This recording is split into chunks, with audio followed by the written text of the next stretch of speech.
Hey everybody, this is Rocket Star, and this is What Does It Mean to You?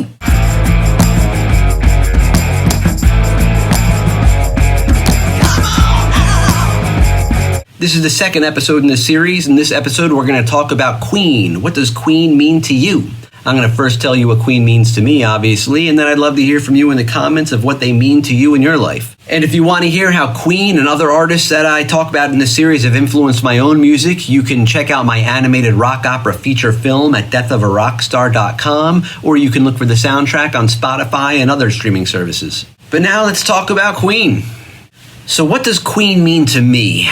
Well, Queen means so much and so many things to me, it's hard to know where to begin. They represent true musical diversity at a level few other bands have achieved outside of maybe the Beatles. They've gone from hard rock to ragtime to pseudo-opera to punk to disco to proto-speed metal to blues to cabaret to calypso to rockabilly and back again. Yet they somehow managed to have an extremely unique and definable sound, arguably the most instantly recognizable sound in rock. You know exactly what band you're listening to no matter what type of music they're exploring with that particular song. Whether it's the densely layered harmonies, Freddie Mercury's unbelievably powerful and evocative voice, Brian May's incredibly unique guitar tone, partly due to his red special guitar which he and his father built from a 100-year-old fireplace and other shit lying around the house, Roger Taylor's thunderous drums and searing, otherworldly high harmonies. That's Roger Taylor, folks. That's not Freddie up there. Those really cutting, searing high harmonies, man. Or John Deacon's round and rich bass tone and melodic sensibility.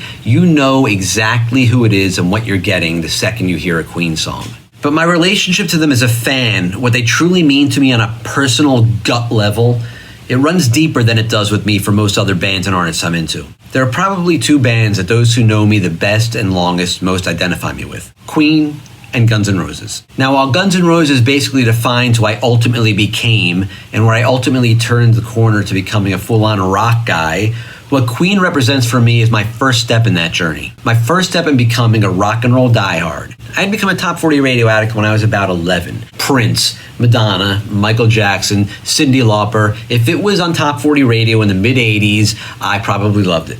It was great shit, and I still listen to it today. There were actually some acts that I liked on the radio back then that I became big fans of once I entered my rock phase. Tom Petty, Heart, Fleetwood Mac. In fact, I'd say it was a particularly melodic time for radio pop writing in the mid-80s that I think probably has influenced my own melodic sensibility to this day, but I digress. So I remember one day, for some reason, my friend Herb was playing We Will Rock You over and over again on his boombox. Now, for all of you kids out there, a boombox isn't a bomb.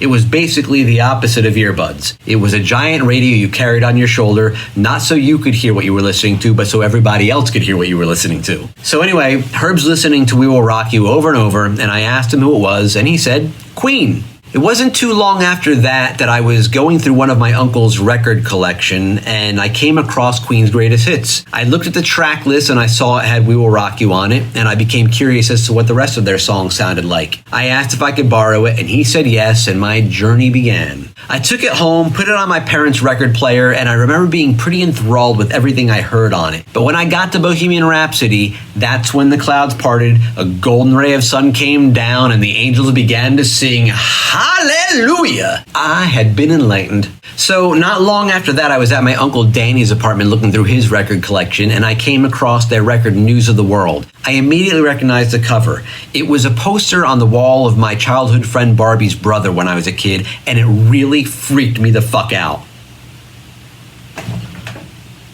I asked if I could borrow it, and he said I could have it. I took it home, put it on, and it blew me away. I listened to that record over and over again, and I immediately knew I had to buy every Queen record or tape I could get my hands on, and I did. They were the first artist that I truly explored on that level, and their catalog just floored me. I'd never experienced anything quite like that. Sure, I'd been aware of the majority of the Beatles catalog, which is just incredible.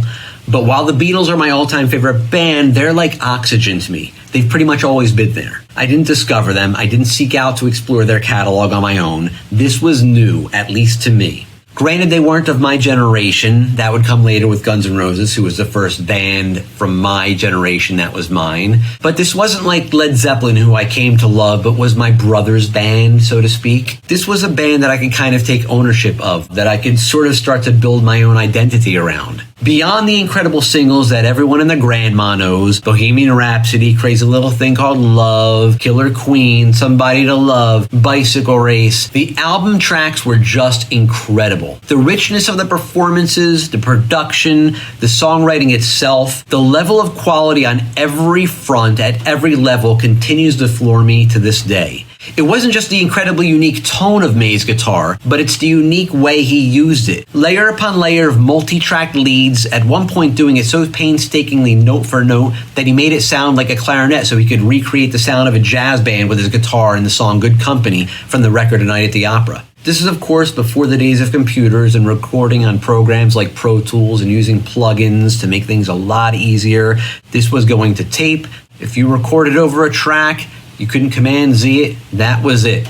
It wasn't just the power of Freddie's voice. Freddie conveyed so much emotion, it's impossible to put it across in words. You just have to go back and listen to the songs yourself. It wasn't just the thunderous power of Roger's drumming that I mentioned earlier. It was the musicality in his playing. It was the way he caught the accents in the songs and played for the song itself. If you listen to a record like Queen 2, it's very orchestral the way he's using the drums. It's not necessarily standard rock drumming.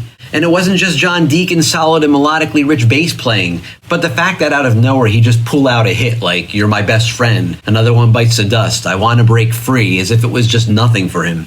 In the end, maybe I was a little spoiled with them being my first band in this way, as very few have really measured up for me since. At least not to that level. Freddie ultimately became my music hero, and I cried pretty hard the day he died.